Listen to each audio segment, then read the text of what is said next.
Good day everyone, Garage King here, and today we are going to install Screen Protect on the Acura MDX. I have some minor scratches, not as bad as this, but if you have scratched up gauges that look kind of like this, well, this Screen Protect is supposed to help you out. Plus, it makes your car more durable. The other thing is, if you're thinking of selling your car and you don't want to get rock bottom prices and you don't want to take it to that shady mechanic. No, you hear that clunk? No. Yeah, that tells me you need 4 new tires. Well, this is something you can do yourself, and you know what? You can get a great sense of empowerment knowing that you did a good job. Now, the instructions are very clear. It comes with this QR code you can scan and view the very easy to follow directions. Now, I must say the parts in this kit are really good quality. The squeegee, the lint-free towel, are second to none. They are very good quality, so I was really impressed with that. Now, I'm doing it on a fairly warm day. You can see here 32 degrees is 90 F, and the directions are saying your interior should be around 70 degrees Fahrenheit. So we're gonna take a little bit of a chance, and we're gonna do it on a warm day, and I have full confidence we will be successful.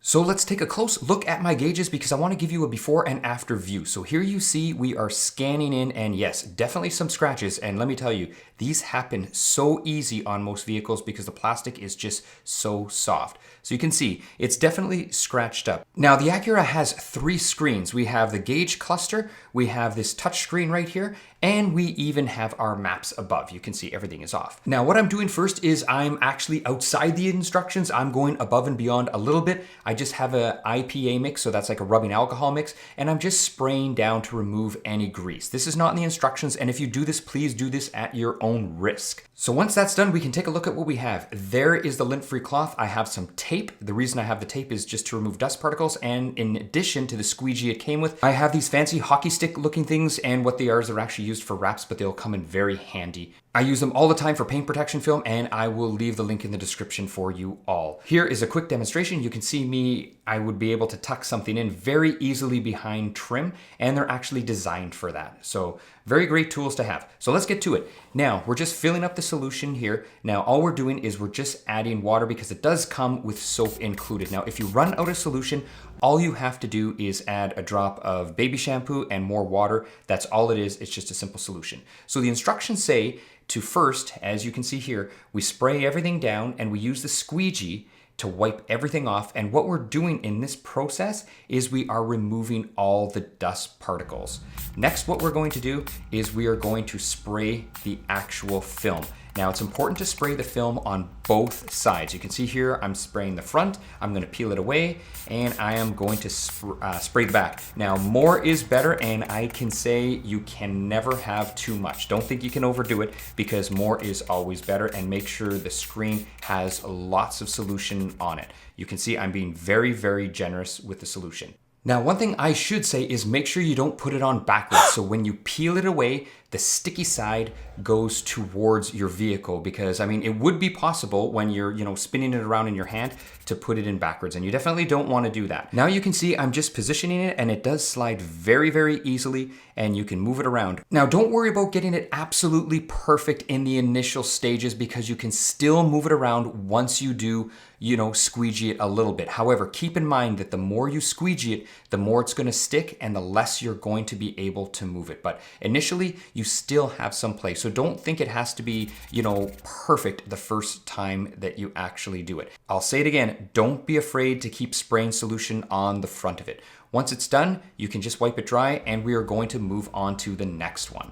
So here you can see, here's our touchscreen. This was the easiest one out of the bunch because it is small, it's square, and it is flat, unlike the gauge cluster, which we will be tackling next. So this one was quite easy. Now, I wanted to leave this in and didn't want to edit this part out. I actually got a dust particle underneath, and you can see here I'm using my tool and I'm actually lifting it. Now, the best way to get a dust particle out, I find, is to try to flush it out first. I mean, if you can't, you can use a tool. You could try to pick it out, but make sure you're using a lot of solution when you're doing this. Okay, so you're probably asking, when are we doing the gauge cluster? Well, here we are, time for the gauge cluster. Now, I found this to be the hardest part, and I'm zooming in here because look at the angle. The squeegee doesn't work, obviously, side to side, which means you have to use it up and down. So you're always going to want to push down with the squeegee, and the reason is you want to push any dust particles that you have down. You don't want to push them up because what's going to happen is they're just going to float back down. So once you're comfortable that your gauge cluster is clean, it is time to apply the film. Now here you can see I'm moving the film around and I'm going to work in quadrants. So basically what I'm going to do is I'm going to squeegee out a little part of it in a corner, and that's going to tack the film down just so it doesn't keep sliding around, and then I can continually reposition it to make sure I'm happy where it is, because I definitely want to make sure that I have the gauge cluster fully covered. I mean, the last thing you want to do is do this job and then find out you missed a part because the film is pushed over too much to one side. So you definitely don't want to do that. And as I mentioned before, the more you squeegee it down, the tighter it gets to the gauge cluster and the less movement you have. So it's good to take care of any movement and repositioning early on in the job. So I've sped up the video here and you can see I've squeegeed it out, and then what I've done is I've given it a wipe. Now the next day I wanted to see how it looked. So here it is the very next day. So what I'm going to do is I'm just going to wipe it off because there is residue on the surface from the fluid that I was spraying yesterday, the soapy fluid, and you can see it looks absolutely perfect. Or so I thought. Here's how it looked the next day, and you know what? At first glance it did. It looked really good and I was very impressed. And I was thinking to myself, you know, job well done. I'll pan to the other screen up top. You can see it looks just good, but the cluster did not look that good. Now, most YouTubers may edit this out. I want to leave this in to show you. Here is the air bubbles that were left in. It's important not to have dust, but just air bubbles and fluid is just fine. So I went back the next day and take a look at this. Now this is super clear. It is not cloudy. It dried even more. So I was super impressed.